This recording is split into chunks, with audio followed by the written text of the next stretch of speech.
record button. There we go. We are recording now. It is Tuesday, 7:01 on May 9th, 2023. And we are super excited to have Devin Grindrod, saying that with a lot of enthusiasm. There's a joke behind that, people. On this Triumph Tuesday, good evening, everyone. This is Carol, aka Naughty Boss, live with two Sisters. Hey, good evening, everyone. This is Janice, aka Wellness Diva 5.0, here with our. I'm cracking up because I am just so sorry. She's just such the sweetest person, and I keep butchering her name. With our amazing guest, Devin Grindrod. Nailed it. Yes. You know what's funny about that? And I think it's the D and the R. And the reason I'm going to say that, G versus like Jedrick, our grandson Jedrick is Jedrick, but a lot of people say Jedrick. So it's that same kind of thing with your last name. People are skipping a letter or they're blending it the wrong way, but it's kind of funny. So that'll be our little ha-ha for the day. Yes. So many people mess it up, and at least like the way you were saying it, Janice, has all the letters in it. People call me like Greenwald, and I was like, where's that W and the L coming from? Like they don't exist here. Right. And then I would imagine some might say Grindrod, which sounds a little kinky. Yeah, but that's what I like about it. There you go. There you go. And there we have it, folks. That's right. In any event, we want to welcome Devin to the TwoSistas Triumph Tuesday podcast. Let me just tell you a little bit about Devin. Really, she has this amazing mission, and I think that her mission is to help people overcome their limiting beliefs and learn to trust in the power of their own inner knowing. And that's so perfect, I think, for Triumph Tuesday. And so welcome to the TwoSistas podcast. Yes, welcome. We're super excited to kind of chat about how you got involved with that and that particular journey and path, because I find it very interesting. So let's get right to it. Yeah. And what I think is really you use different modalities, but I want to back up a little bit, because whole person healing, we always talk about the whole person, and that can mean different things to different people. What started you on the path to do what you do? So I had a pretty significant health issue about 12 years ago now, and I just could not find relief from it. And I went through all the traditional modalities, and they just weren't working, or I wasn't able to be served there. And what finally started to work for me was acupuncture, chiropractic care, and nutrition. And so it led me to go down this pathway, and I'm very curious by nature. You can ask my acupuncturist. I'm always like, what does that needle mean? What does this? And, I like to know a lot of information, just very curious by nature. And so I would go and do my own research, and, different rabbit holes opened up to different rabbit holes. And then energy healing came into my life. I had a friend say that she just had a Reiki session, and she thought the two of us should get certified together. And so I asked her, I was like, what the heck is Reiki? I've never heard of that before. And she told me what it was. I was like, that sounds so fake. You totally just wasted your money. And then I had a yoga instructor the following week tell me that she was a Reiki practitioner and wanted to gift me a session. So I was like, yeah, sure, whatever. Worst case scenario, I'll waste an hour of my life. Right. And it was one of the most profound experiences that I've had. Like, I saw my spirit guides come in, I saw my past life, and just like all of these things came about. And I knew by the end of that session that my preconception of Reiki was wildly incorrect, and it was one of my life's purposes.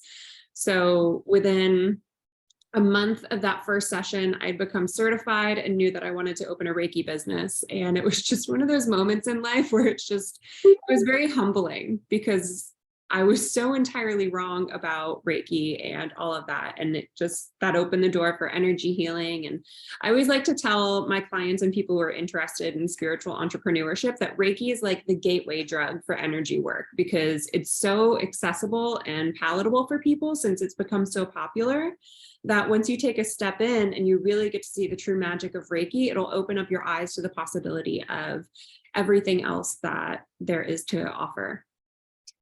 And I think my first exposure was a few years ago, actually probably more than a few years ago. And I still don't know a lot about it, so I'm going to put a disclaimer out there.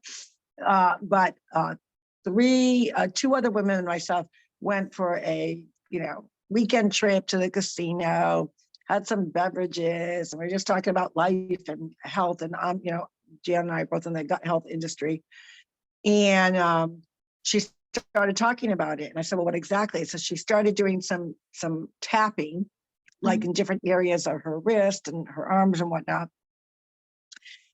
And, my response after, a few Tito's was, what is going on here? So, she explained a lot to me that opened my eyes up to it. I've never experienced it. I've watched it. I've seen other people that, are very much into it. And that's one of the things we love about our health and wellness podcast, is that we always are open to different ideas, even if they, seem a little out there or that might be uncomfortable for someone. Like you said, what's the worst that's going to happen? Am I going to die from it? Absolutely not. So why not? Let's try it. Let's see what it's about. Yeah. And I think that's so important because you tried it. In other words, I've had a few Reiki sessions, and I've come out of it feeling like, wow, energized, and I feel amazing, and I feel there's like this inner peace, and I feel whole, and I feel confident.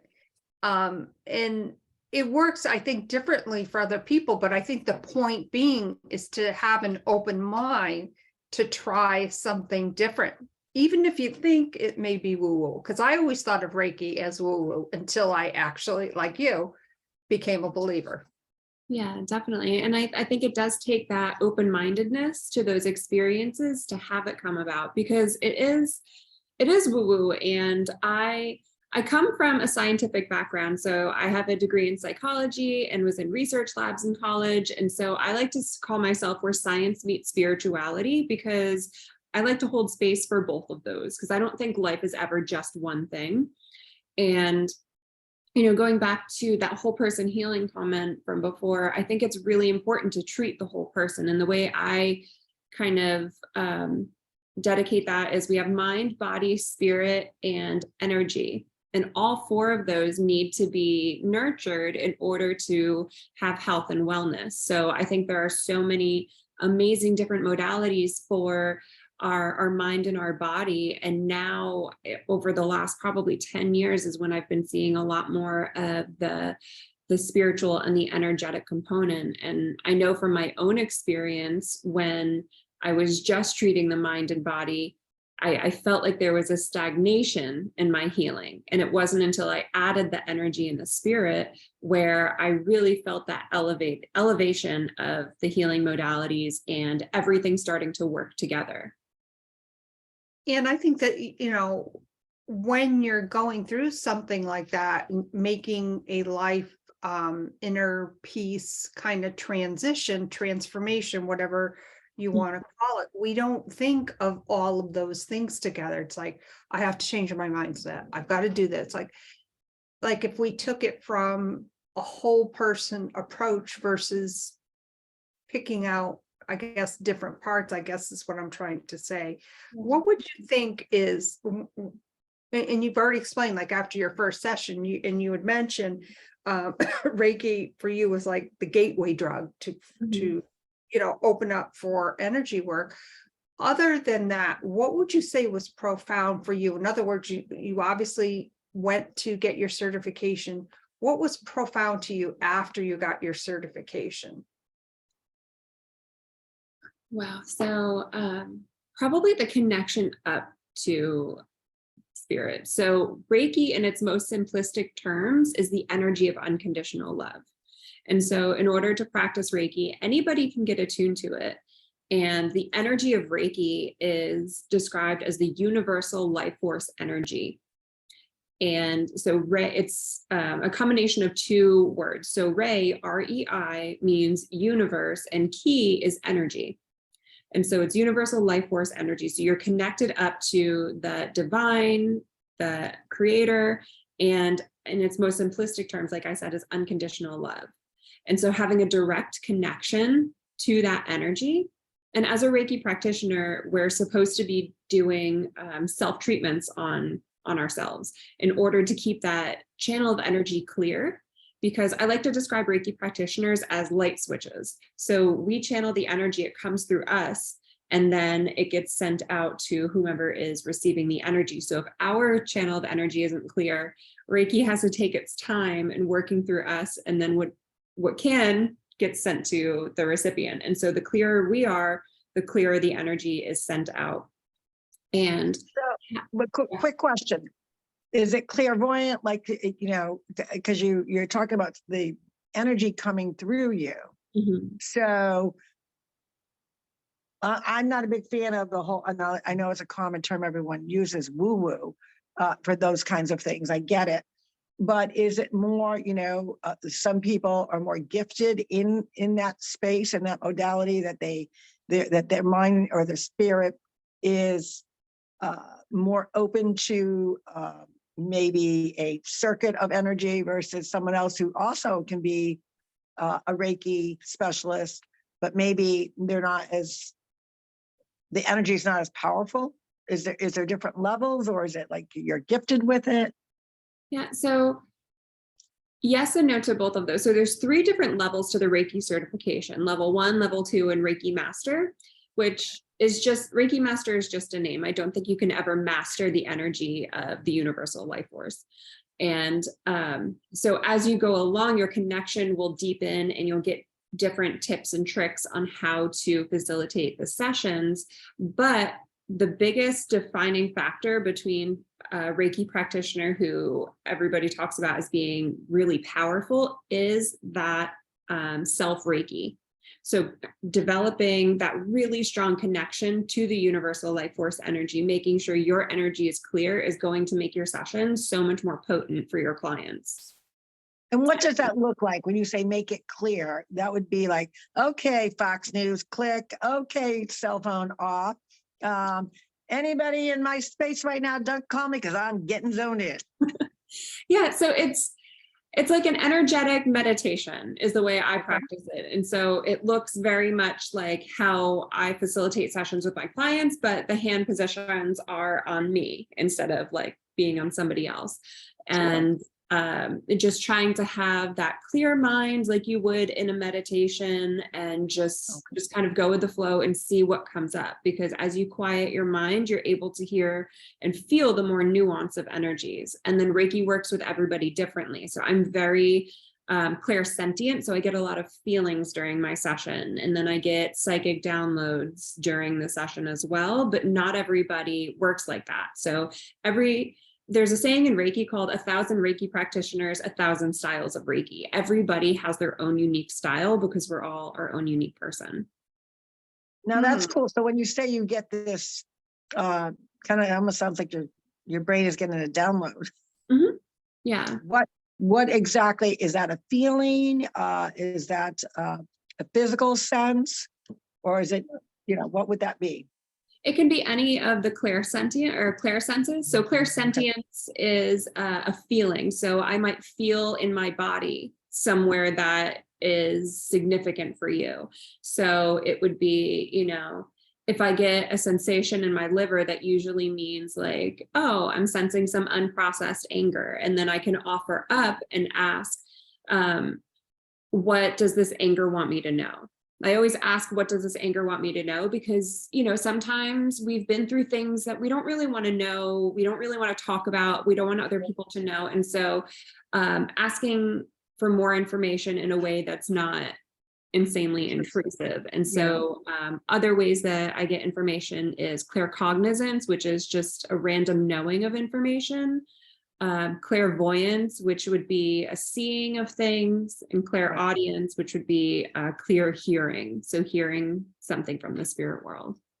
Wow. Does that ever freak you out? It used to, but now it's so cool. I'm like, okay, I got it. Thank you. I don't know. I'm not sure that hearing people from the other side or wherever it's coming from the universe, I might not be a good candidate for that, Jan. No, I don't think you would be. Just saying. Not that I'm not open-minded. Not that I'm not open-minded. I'm always open-minded to learning new things. So I'd have to probably try it out a little bit. Right. So We're kind of go from definitely there. open-minded, but it all goes back to energy. I mean, we've chatted about this often. Like if you wake up and you say you're going to have a bad day, guess what? You're going to have a bad day. Or you Absolutely. walk into maybe a meeting room or conference room, whatever it will be, and you pick up on energy. Like, my God, the energy was so thick in there, you could cut it with a knife. Like that Right. is the energy force telling you, or coming, greeting your senses, so to speak, that, hey, something's going on here. Mm, Definitely. so And true. I like to say everybody is psychic and everybody can feel energy because, well, we can. Like Janice mentioned, we've all walked into a room and be like, this is awkward. They are pissed at each other without any prior context. Sure. We've all met people that, you know, you've spoken to and you're like, I never want to talk to them again. I don't want any part of that. Or like, wow, that person is so magnetic. That is an energetic exchange between two people, and you are reading the energy of a person. Or, you know, I know that this has happened to me on several occasions where I'll meet somebody and I say, I know you somehow, that I can feel that sense that we've connected somewhere. And I will try to rack my brain about it. They will do the same, and neither one of us can figure it out. We figure, well, we're just meant to meet each other. But, you know, that feeling is still there that we've crossed paths somewhere along the way, whether, you know, in this life or wherever. I wonder if that includes like deja vu, you know, Yes, like that's the other thing, like deja vu, like I've experienced this, like, and it's so, the feeling is so strong. That's what kind of freaks me out. Yeah. Carol Sue, have you talked to anybody professionally about that? No, I haven't. Should I? Oh gosh, well, moving right along. There we go. You know, when people say that they feel energy, that's like another sense, like signaling to your body. Like if, for instance, if you eat too much and you feel full, that's a message your body is sending to you. What is, excuse me, what do you think are some important things when you're feeling these different energies? Like, how do you departmentalize them, or how do you kind of deal with them? Is that question in regards to my day-to-day life or when I'm in session? When you're in session. When I'm in session and I'm feeling those sensations, I come at it with a mind of curiosity. What does this information want me to know? Why am I being brought to this person's heart center?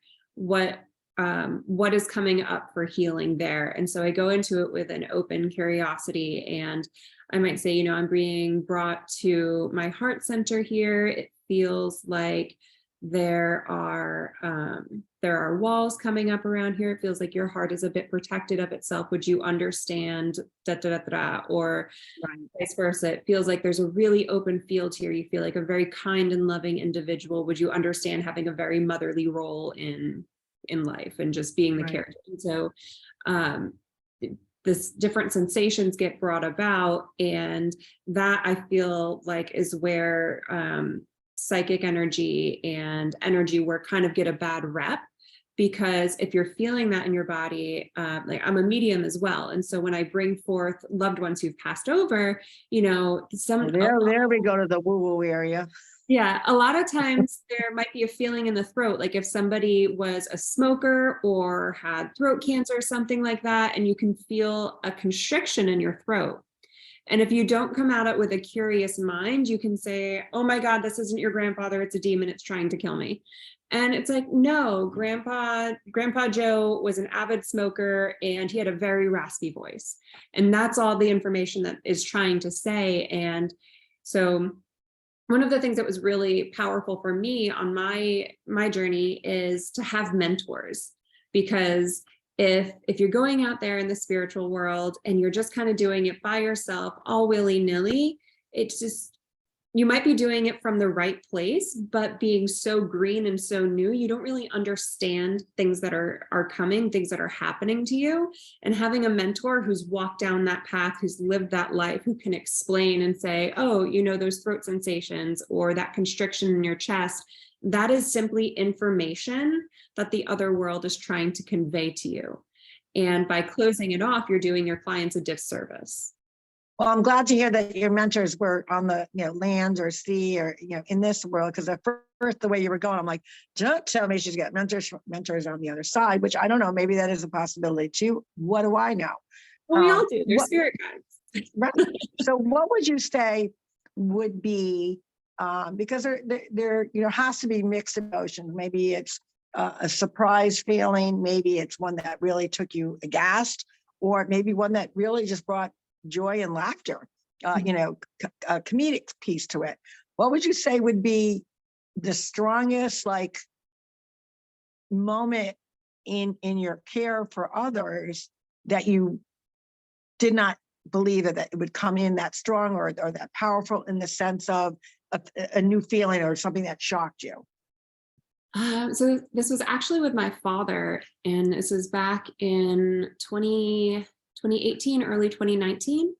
So a little bit of backstory. My family owned a farm in upstate New York for 100 years, and it closed down, and my parents were moving out of their house. So my family had lived there for 100 years and was moving out of state. And as I was there with my father, I kept getting this sensation of telling him, go get checked for blood cancer.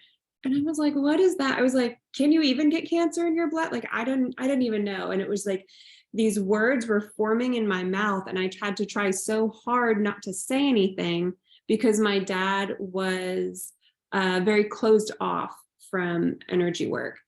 And it turned out about 4 months later, he was diagnosed with blood cancer. And I was like, holy crap. That's definitely a holy crap moment. Yeah. So I have kind of it may be an awkward question, but it just popped into my head, and we all know there's a lot of popping going on, right? But say you're in Target, Mm-hmm. and maybe you're in the fruit aisle, and maybe you look at somebody across from you. Does spirit come through at awkward moments? Do you feel like if somebody came through that, how would you approach that person, or would you? So I would not approach that person. And that is one of the biggest foundations of energy work, and why it is so important to work with a mentor on this, is because you need to learn how to create strong boundaries with the spirit world. If I was just out there with my energy field open, all willy-nilly, all throughout the day, I would be exhausted, feeling everybody's life story and darkness and what have you, even though there is joy and stuff. And so I have my contract that I've created around feeling energy, just walking out in Target and out in public, is if it's for my safety, that is the only information I want to know. I don't want to be able to walk through Target and feel the energy of everybody. And also it would be a massive violation, because imagine if somebody walked up to you and was like, Janice, I'm sensing your trauma from 1985 and blah, blah, blah, blah, blah. And you're just like, and you are, and she probably would say, and you are, and I would be like, help, stranger danger. Exactly. Yeah. Nobody wants to be in that situation. Well, 1985 was when I got married the first time. So there you go. Okay. I guess another way to, you see, for instance, all these things on TV. Mhm. And it's very interesting the way I think some people go about it.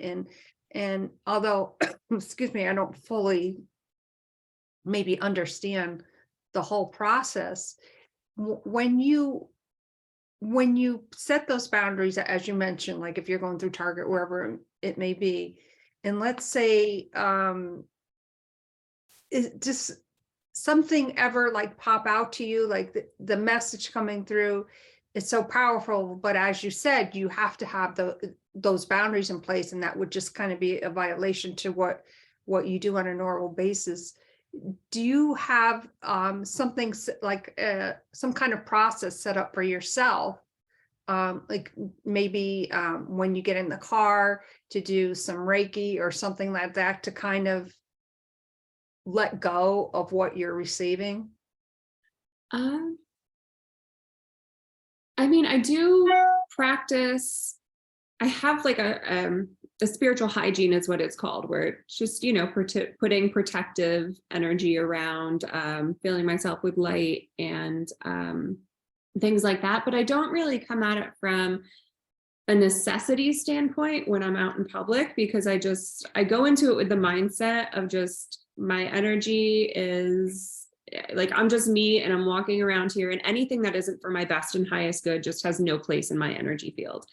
And when I was first starting down the road of energy work and my psychic development, and I would be out in public and start to feel people's energies, I would immediately say, Spirit, I so appreciate you being here. I am so grateful for these gifts, but this is not the time or the place. This isn't. Okay. Yeah, that's kind of what I was thinking, that you would do something like that. And I think, again, that's so important that you have all of that set up in place, and a testament to what you do, not only for others, but really for yourself as well. Yeah, definitely. Because I mean, for me, it would be exhausting. And you'll hear people in the spiritual community say, I can't be out in public. It's so hard to be around people. And that's because they need stronger boundaries around themselves. And then on the other side, you'll hear more newer practitioners be like, oh, I was out in public and I felt this lady's blah, blah, blah, blah, blah. And it's just, that is a violation of that person's energetic boundaries. But it's just when these skills start to happen and they're so new and you don't have that clientele base to practice them on, or you're not in development, then you just get really excited when they come about and you want to know more and more and more. And that is that's coming from a place of ego. And in the spiritual community, we really need to work at putting that ego to rest. And that, since we are humans and that is our mind, our ego is our mind, it is a lifelong process of putting that ego to rest and putting that aside. That's very interesting. That's like you're hitting the mute button, so you're not getting notifications. Exactly. Do not disturb. I'm at Target. But that's a good way. Now, I'm wondering if, since you're talking on that piece and you do kind of keep that the energy sense kind of on pause or mute, what happens if you get like something that really comes in so feverishly, and maybe it's not necessarily towards any particular person, maybe it's something in general. So I'm going to use a very simplistic example, that you sense danger, and it's so evident, it's so strong, and it's the impending of, say, something drastic is going to happen in the space that you're at, along with all the people. Now, I'm not saying you got that specific feeling, but what does someone who practiced what you do, what would you, because you like you say, you're trying to keep things in check. Is there ever a time then that maybe you personally haven't experienced, but within your mentor group, someone shared that like this impending thing came in and I had to like shout it out. It wasn't directed to any one person, and 20 minutes later, blankety blank happened. I have a couple examples of that. So not being in that specific place, but in my development circle, there was a woman who was giving a reading to somebody else and said, oh, I'm sensing that you have a trip to Las Vegas coming up. And she's like, don't go. And that person was supposed to go to the concert that there was the big shooting at. And yeah, and so I got a kooky feeling, but yeah. And so the woman who received the reading wound up not going, because it's like, oh crap, what do you do with that information? So she didn't go, and thankfully she wasn't there. But Yeah, and in mediumship, you're not supposed to give somebody like a doom and gloom, like death, dying, Right. divorce are things that are kind of off the table unless Okay. you've really developed your skills. Because there can be, again, that ego comes in and you want to give somebody like the most profound reading that they've ever had, and you want to just change their life. And so you're supposed to stay away from those until you've developed an etiquette on how to properly understand the energy you're receiving and how to relay that information with kindness. But from my understanding with this situation, the medium was just saying, do not go on this trip. I have a very bad feeling. And then, again, with my father, I respected his boundaries because he's told me he absolutely does not want to receive energy healing or anything of that regard. So I had to respect his boundaries because I'm like, this is like death and dying, and what do I know about blood cancer? Yeah. But yeah, I've also throughout the years been getting downloads on, our society right now is going a little cuckoo for Cocoa Puffs, and have Absolutely. Amen on that. yeah, and have feelings of what's to come. And so the best I can do is just kindly guide my loved ones on, like, maybe this should happen, maybe you should do this, and then prepare for myself. But I don't again, I don't want to put out there messages of fear. And so I think we also attract that. And I do think just because we receive messages doesn't mean that things have to happen, because free will comes into play so strongly. And that's why future messages are difficult to have, because I can say, Carol Sue, you're going to win the lottery. But if you don't ever buy a lottery ticket, then you're never going to win the lottery. Exactly. And so I think as long as we put out empowering messages, we can shift the energy away from fear and change the options for the future. Right. And we always talk about like the energy force, that our thoughts are electric currents. And, if you're putting out continually, like practicing, whether it's your I ams, whether it's positive vibes, whether it's asking the universe what you want, whether it's, going after that goal, and really kind of tuning out the negative world that we're in. I mean, there's a lot of positive pieces to our world. And sometimes just because of media devices and television and all that, we're over inundated and our mind is like on overload.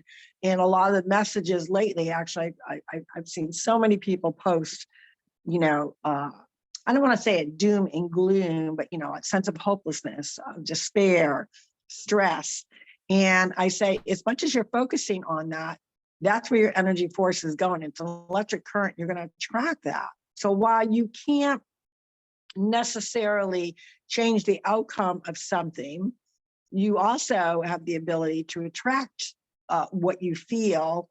And if it's positive thoughts, if it's kindness, if it's giving to others, patience, and really the ability to always make sure that you leave someone in your presence better than they first saw you or met you, you're going to attract more of that. So I imagine, and I've talked about that on, Jan and I both talked about that multiple times on our podcast, that when you focus more on, it's good to be mindful, it's good to be aware of your surrounding and what's going on in the world. But I think too often there are forces that set up that hopelessness, that sense of doom and gloom. And it takes a really strong mindset to say, okay, well, let me look into this. Let me double check things, blah, blah, blah, blah, blah. Where am I with that particular subject matter or thing that's happening? And then, put it aside and say, no, I'm going to attract what I want. I'm going to attract what I want to give out to the world, how I want to impact.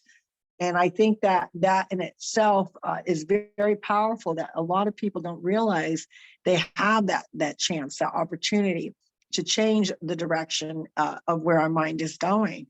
I mean, we don't even there's so much of our brain that we don't use. There's so many signals we don't grasp that they mean something.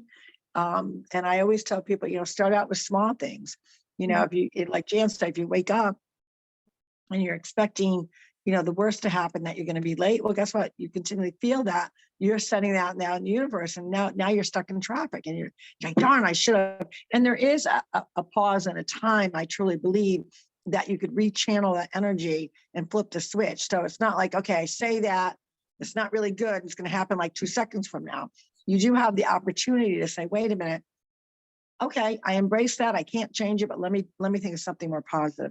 And I think we just don't, we're too busy with, we want things instantly, we want to feel instantly good, and a lot of people are just not willing to put in the time that it takes to maybe change the habit, maybe turn the channel, maybe to pause, maybe to mute, or maybe to download a new channel in your brain. I mean, a lot of people just don't do that.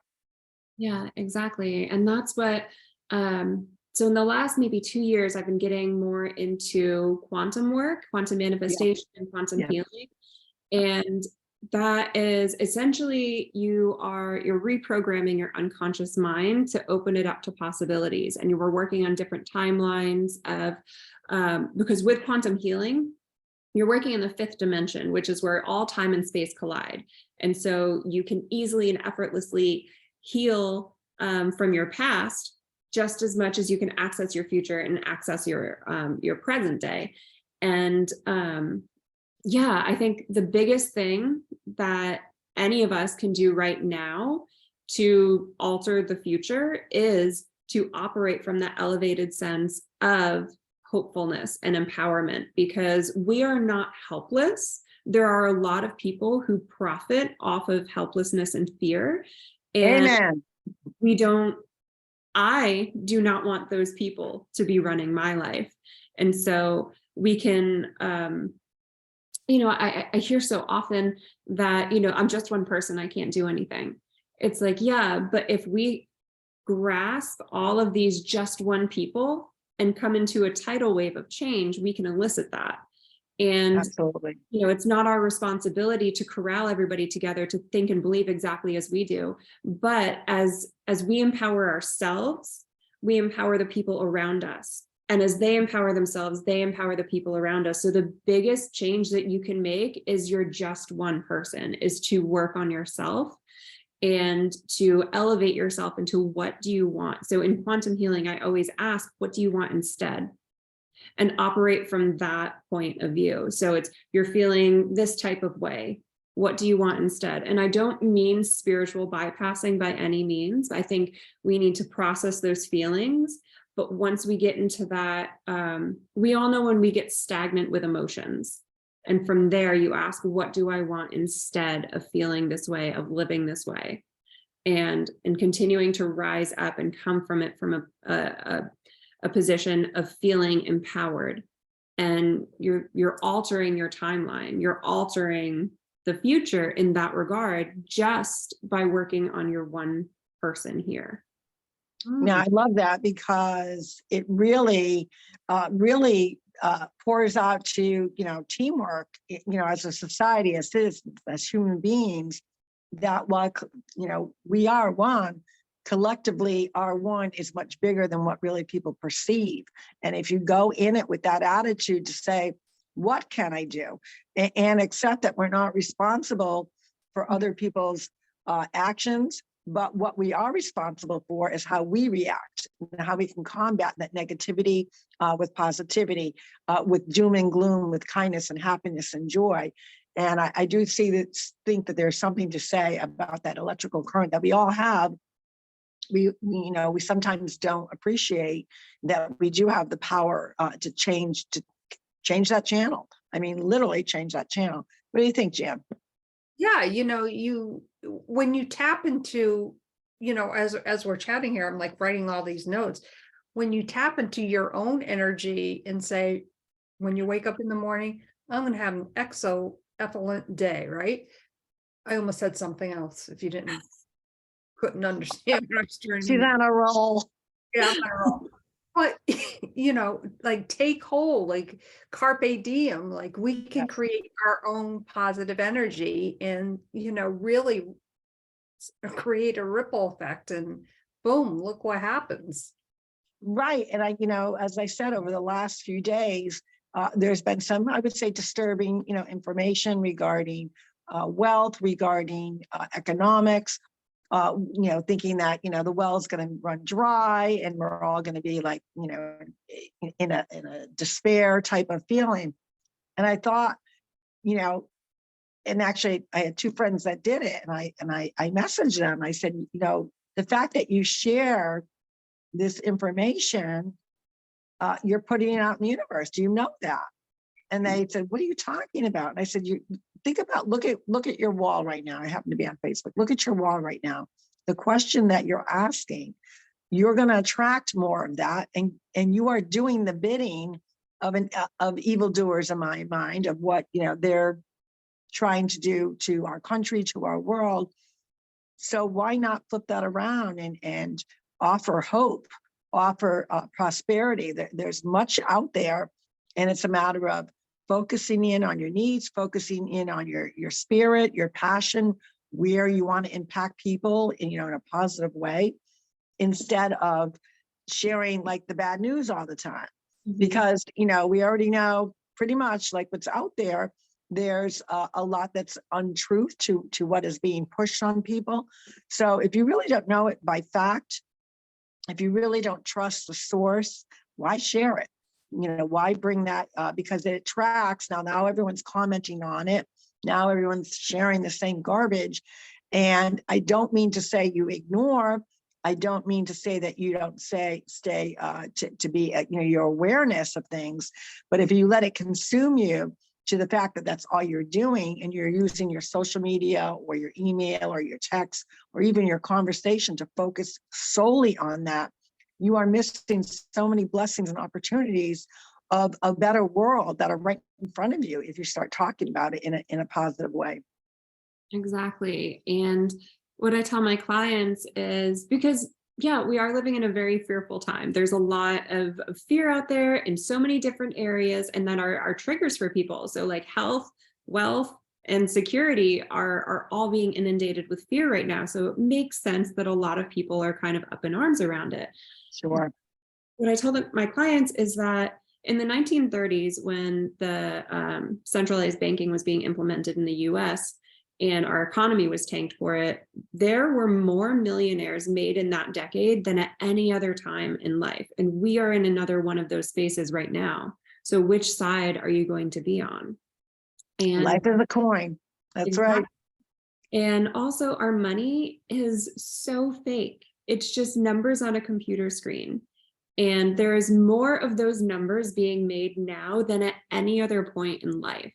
And when we are in the flow of abundance, when we connect to that universal flow of abundance and it doesn't have to be strictly financial abundance, because if you're only feeling abundant in one area, then that's not true abundance. When you're really in that flow of abundance of love, abundance of wealth and care and health and all of those things, the money is just going to keep coming to you.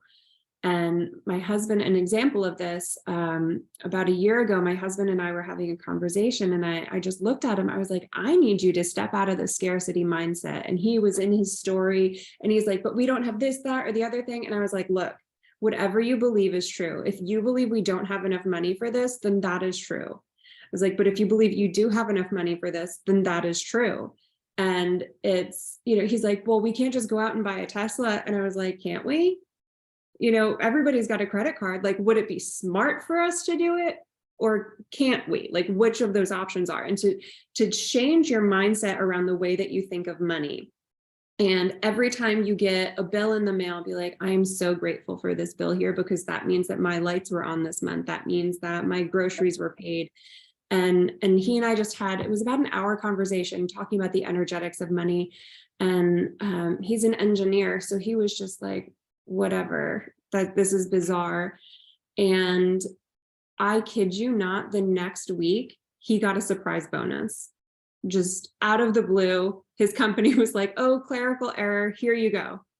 And he came home and he's like, oh my God, it works. And I was like, I know it does. And we talk about that, that combination of having that healthy relationship with money. We talk about that every Wealth Wellness Wednesday. Mm-hmm. And the reason being a lot of people, when they hear or see entrepreneurs out there, whether you're, doing a Reiki business such as yourselves, we're in the health and wellness business from a gut health perspective, mindset perspective, that you understand that those that have the least amount of money are the ones that really have to really should be taking the action of embracing. I do have that. Like, you look at your checking account and say, ooh, it's high. You might see a different number there, but you envision that it's high. Mm-hmm. And the reason being, a lot of people say, even whether they're a 9-to-5er or they're an entrepreneur, okay, so what money will buy you what more? And I said, that's the obvious piece of what money does. But the real blessing is the more you have, the more that you can impact. I said, wouldn't it be nice to know that your church needed a new oil or whatever, the oil, the gas tank thing in there, whatever, their furnace? Wouldn't it be wonderful for you to just write out that check and not even think twice about it? Or were dealt with some devastating news of someone in health that really impacted, and they needed, whether it's a child, whether it's a grandparent, a relative, friend, whatever, needed someone to be with them. And because of your line of business, that where you could work from anywhere, mm-hmm. you could say, hey, I can help you out those bills, and my hours are flexible, so I can be there to support you in this journey that now you're going on. And I think the mindset of money and, oh, it's taboo, you cannot talk about it, needs, and I think those that do understand the value of that and the abundance piece to it. And as you said, it's not just about the financial piece, it's about the heart, it's about who you love, it's who you're surrounding with, the blessings that come as abundance. Maybe it's a physical healing, maybe it's a mindset healing, whatever it may be, that these gifts are out there in abundance, mm-hmm. and they're blessings. And we have to be open to that and really project. And it's okay to say, I want this, or I'm saving for that, or I envision in 5 years, I'm going to have that summer home, or 5 years, I'm going to be debt free, or, whatever it may be. And because of that, now I'm able to give more to my community or help somebody out. And I think that is why, exactly what you said, that there's going to, certain times of different periods of decades do really create that entrepreneurial or that vision person, that person that has that energy. And you are absolutely correct that more millionaires are really manifested and really come to life in these times.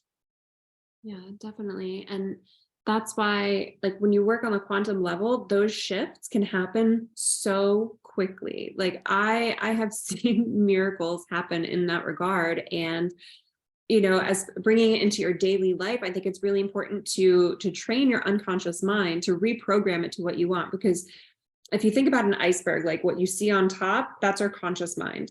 And what you see below the surface is our unconscious mind. And that's where our beliefs are formed.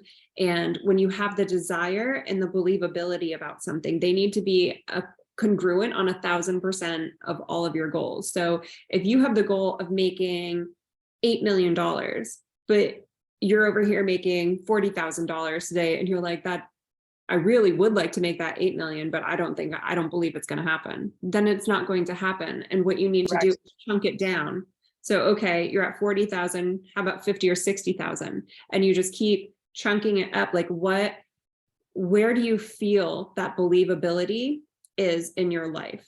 And then you just keep expanding on that, and you are going to move miles in your manifestation and in your goal attainment. Love that. Wow, that is amazing. And I love how you describe that as chunk it up, chunk it up, chunk it up. And absolutely. I just want to segue over and welcome all of our amazing listeners currently on the Wisdom audio app. We are simulcasting through Wisdom as well. I see some familiar names. So thank you all so much for being here today. Excuse me. Devin, how can our viewers and listeners connect with you further? Yeah, so I am on Instagram and TikTok, and my handle is Spiritually Balanced. Oh, I love that. Spiritually balanced. I love that. Absolutely. I just had a feeling come through, and I want to share it with you. Yes. I see you writing a book. You told me that when we Yeah. had it before. Yes, I did. And I wanted to mention it again because it just like popped into my head. I see you on a book or something. I'm here for that. I love writing. Wonderful. Well, hop to it. You got to start writing it and get it published and all that. Oh my gosh. Any closing remarks, Carol Sue? Well, I have to say that, what you brought to our audience, both on the audio app as well as Facebook, YouTube, and all the different channels that we are on, we hope that you found this helpful, especially if you're in that aura of, a downward spot, spiraling downward with your emotions and what you want to put out. And really consider maybe getting more involved with something like Reiki. Everyone has different things that vibe to them of what they want to do. But if you need assistance and help with that, to reach out to Devin and say, I'm stuck, emotionally, I'm stressed, I don't know what's going on with my life. And I think a lot of people really have to understand that it takes, it's easier to keep things hidden or not deal with. It takes a lot of strength, which is not always the easy path, to ask for help or have that self-care that we all so much need in our lives. And we need to recognize that self-care is not selfish. Self-care is needed, and it will improve your life 100%, whichever direction you go with. But, seek the help out, seek the guidance, and be open-minded to whatever choice you make. You will find whichever one works for you, regardless of what it is, but be open-minded, I think. Absolutely. And on that note, Devin, we want to, take this opportunity to thank you so much for being here tonight and really sharing your gifts to the world, because we will be chunking it up and going for that tidal wave of change. Thank you so much. I hope, of course, you will definitely consider coming back and visiting us again real soon. Yes, definitely. This is great. Thank you both so much for having me on here. And thank you everybody who is listening everywhere out there in the ether. Wonderful. Amazing. And on that note, we hope you all have an amazing evening. This is the Triumph Tuesday episode of the TwoSistas podcast. And this is Carol Sue, aka Naughty Boss, and our 501 or Diva 501 or whatever handle she goes with today. 5.0 Wellness Diva 5.0. 5.0. I like 501. It's got a little different ring to it, but yeah, 5.1, whatever it is. We love doing what we're doing, bringing different points of view, different avenues of health, wellness, and mindset. And, it is Triumph Tuesday. A lot of times we have to look at, I'm only, the third day of the week. Yes, Sunday is actually the first day of the week. And already it's going haywire. Already, everything I planned, everything I organized did not go well. What did you triumph over? You'd be surprised. Do not let even the little triumphs go unnoticed, because those are the things that you should be patting yourself on the back that you got through, however you did it. We will see you tomorrow for Wellness Wednesday. We hope you have a great night, everyone. Take care. And hope you have that woo-woo feeling. Bye-bye. Absolutely. Bye.